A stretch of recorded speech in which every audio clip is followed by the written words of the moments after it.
Ndị be anyị ndewonu. Ọ bụ Ada Igbo na-ekwu na Igbo Media. N'Igbo Media, anyị na-ewetara unu ọtụtụ ozi gbasara ihe na-emegasị na Biafra Land, n'ala Igbo na mba ndị ọzọ. N'ụbọchị nke taata, o nwere ihe bịara n'iru akwụkwọ anyị nke anyị ga-agụpụtara unu n'ụbọchị taa. Anyị gụpụtachaa ya, unu egee ya ka ọha n'uju. Ị ga-esie ya, ị drọpụọla your comment, like kwa this our video and gbasakwa ya ka o ruo ụmụnna anyị n'ebe dị iche iche arụ. Ozi anyị wetara unu tata si n'aka otu nwanne anyị nwoke, a Biafra activist. Dịka o si dere anyị ozi a n'iru akwụkwọ, ọ dere sị: Biafrans react as Nigerian Vice President Shettima drops bombshell against Israel at United Nations Summit, recognize Palestine as a country. Israel PM Benjamin reacts. Ozi aka iji bịa tata na Igbo Media. Ị ga-esi nya bụ ozi, gbaa mbọ gwa ya iche ma mekwa ka ozi alụtụ ụmụnna anyị n'ebe dị iche iche aka. Ngwa gere ya ka ọha n'uju. That shadows our wall is a reminder that we cannot afford the luxury of inaction. We'll have been consumed by our differences had there been no community such as this to remind us that we are one human family. Even in our darkest hours, we have refused to be broken. This community was born from the ashes of despair, a vehicle for order, and for the shared assurance that we could not afford to falter again. Our belief in this community is not a posture of moral superiority, but an undying faith in the redemption of humanity. It is, therefore, with profound humility that I stand before you today as Vice President of the Federal Republic of Nigeria on behalf of President Bola Ahmed Tinubu to renew this pledge on behalf of my country. Madam President, Nigeria joins the Committee of Nations in congratulating you on your election as the President of the General Assembly for the 80th session, and assure you of our unalloyed support during your tenure. I commend your predecessor, my brother, His Excellency Philemon Yang, and the Secretary General, His Excellency Antonio Guterres, for their outstanding stewardship and unifying leadership during these extraordinary times. This anniversary must not be a sentimental retreat into nostalgia.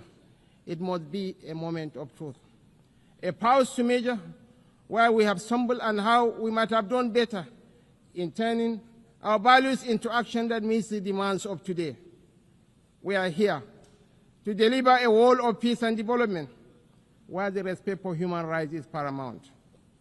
We must recalibrate the delicate balance between our roles as sovereign governments and our duties as collective partners to renew multilateralism in a world that has evolved far beyond what it was in 1945. The pace of change across borders is a force without pause. It manifests in the tools of technology, in the movements of information and finance, in the corrosive ideologies that preach violence and division, in the gathering storm of the climate emergency, and in the tide of irregular migration. We must own this process of change. When we speak of nuclear disarmament, the proliferation of small weapons, Security Council reform, fair access to trade and finance, and the conflicts and human suffering across the world, we must recognize the truth. These are stains on our collective humanity. For all our careful diplomatic language, the slow pace of progress on these hardy perennials of the UN General Assembly debate has led some to look away from the multilateral model. Some years ago, I noticed a shift at this gathering. Key events were beginning to take place outside this hall, and the most sought-after voices were no longer heads of state. These are indeed troubling times. Nigeria remains firmly convinced of the merits of multilateralism. But to sustain that conviction, we must show that existing structures are not set in stone. We must make real change, change that works, and change that is seen to work. If we fail, the direction of travel is already predictable. We are here to strengthen the prospects for peace, development, and human rights.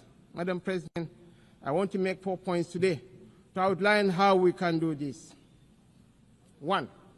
Nigeria must have a permanent seat at the UN Security Council. This should take place. This should take place as part of a wider process of institutional reform. 2. We need urgent action to promote sovereign debt relief and access to trade and financing. 3. Countries that host minerals must benefit from those minerals. And 4th, the digital divide must close. As our friend the Secretary General has said, AI must stand for Africa included. On my first point, the United Nations will recover its relevance only when it reflects the world as it is, not as it was. Nigeria's journey tells this story with clarity. When the UN was founded, we were a colony of 20 million people, absent from the tables where decisions about our fate were taken. Today, we are a sovereign nation of 236 million people, projected to be the third most populous country in the world, with one of the youngest and most dynamic populations on earth, a stabilizing force in regional security, and a consistent partner in global peacemaking. Our case for permanent seat at the Security Council is a demand for fairness, for representation, and for reform that restores credibility to the very institution upon which the hope of multilateralism rests. This is why Nigeria stands firmly behind the UN-80 initiative of the UN Secretary General and the resolution adopted by this Assembly on 18 July 2025, a bold step to reform the wider United Nations system for greater relevance, efficiency, and effectiveness in the face of unprecedented financial strain. We support the drive to rationalize structures and end the duplication of responsibilities and programs so that this institution may speak with one voice and act with greater coherence. Madam President, Africa, none of us in this world can function peacefully in isolation. This is the heavy burden of sovereignty. Sovereignty is a covenant of shared responsibility, a recognition that our survival is bound to the survival of others. To live up to this charge, we must work hand in hand with our neighbors and partners. We must follow the trails of weapons, of money, and of people. For these forces, too often driven by faceless non-state actors, ignite the fires of conflict across our region. Madam President, Nigeria's soldiers and civilians carry a proud legacy. They have participated in 51 out of 60 United Nations peacekeeping operations since our independence in 1960. We have stood with our partners in Africa to resolve conflicts, and we continue that commitment today through the multinational Joint Task Force. At home, we confront the scourge of insurgency with resolve. From this long and difficult struggle with violent extremism, one truth stands clear. Military tactics may win battles measured in months and years, but in wars that span generations, it is values and ideas that deliver the ultimate victory. We are despised by terrorists because we choose tolerance over tyranny. Their ambition is to divide us and to poison our humanity with a toxic rhetoric of hate. Our difference is the distance between shadow and light, between despair and hope, between the ruin of anarchy and the promise of order. We do not only fight wars, we pit and shelter the innocent victims of war.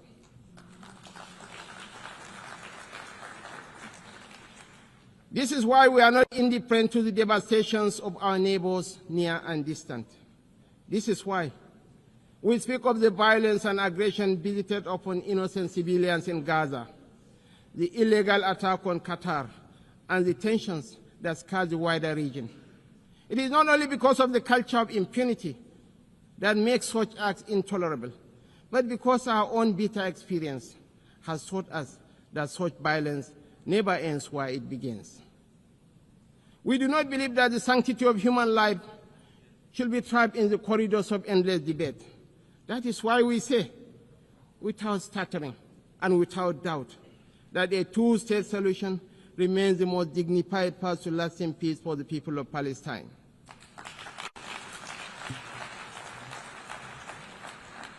For too long, this community has borne the weight of moral conflict. For too long, we have been caught in the crossfire of violence that offends the conscience of humanity. We come not as partisans, but as peacemakers. We come as brothers and sisters of a shared wall, a wall that must never reduce the right to live into the currency of dubious politics. The people of Palestine are not collateral damage in a civilization searching for order. They are human beings, equal in worth, entitled to the same freedoms and dignities that the rest of us take for granted. We want to make the choice crystal clear. Civilized values over fear. Civilized values over vengeance. Civilized values over bloodshed. We show the opportunities that peace brings, just as the extremists hope to drive apart rival communities and different religions. We work through multilateral platforms within the rule of law to build the consensus and support that makes this immensely difficult and dangerous task that much easier. This is how we deny our enemies the space they crave to fuel tension and despair. It is our experience that this offers the best, perhaps only hope for peace, reconciliation, and victory for the civilized values of a shared humanity. Nigeria is a diverse country, also recognizes the variable geometry of democracy in different forms and spheres. For this reason, we are working with the United Nations to strengthen democratic institutions in our region and beyond through the Regional Partnership for Democracy. Madam President, point 2. The price of peace is eternal vigilance. The increasingly difficult security outlook has prompted many member states to count the cost of the emerging world order. We in Nigeria are already familiar with so difficult choices: infrastructure renewal or defense platforms, schools or tanks. Our view is that the path to sustainable peace lies in growth and prosperity. The government has taken difficult but necessary steps to restructure our economy and remove distortions, including subsidies and currency controls that benefited the few at the expense of the many. I believe in the power of the market to transform. Our task is to enable and facilitate, and to trust in the ingenuity and enterprise of the people. But the process of transition is difficult and brings unavoidable hardship. This year, we held the inaugural West African Economic Summit in Abuja to bring investors and opportunities together. The results far exceeded our expectations and are a clear indication of what innovation can deliver. It is in that same spirit of dynamic review that I invite the United Nations to re-examine the best use of scarce resources. One critical area is climate change. It is not an abstract issue about an indeterminate fate to be settled at some distant point in the future. It is not even solely an environmental issue. It is about national, regional, and international security. It is about irregular migration. Truly, this is an everyone issue. We are all stakeholders, and we are all beneficiaries of the best outcomes.